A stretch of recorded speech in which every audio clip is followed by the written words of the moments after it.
গত মাসে অতিরিক্ত মদ্যপান করায় হাসপাতালে ভর্তি করাতে হয়েছিল ম্যাক্সওয়েলকে।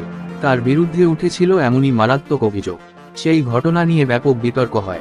হাসপাতালে ভর্তি হওয়ার 20 দিন পরে মুখ খুললেন ম্যাক্সওয়েল। নমস্কার বন্ধুরা, আমি সুরজিৎ। আমাদের চ্যানেলে আপনাদের স্বাগতম। গত 22শে জানুয়ারি অ্যাডিলেডের একটি পানশালায় অসুস্থ হয়ে পড়েন ম্যাক্সওয়েল। তাকে সঙ্গে সঙ্গে হাসপাতালে ভর্তি করানো হয়।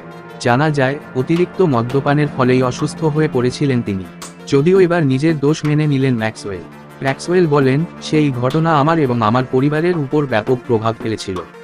আমার ভুলের জন্য পরিবারকে অনেক প্রশ্নের মুখে পড়তে হয়। আসলে সেই সপ্তাহ ছুটি ছিল, সেই জন্য পানশালায় গিয়েছিলাম। তবে যে ঘটনাটা ঘটেছে সেটা উচিত হয়নি। আমাকে আরও সংযত হওয়া উচিত ছিল। বন্ধুরা, ভিডিওটি কেমন লেগেছে অবশ্যই জানাবে।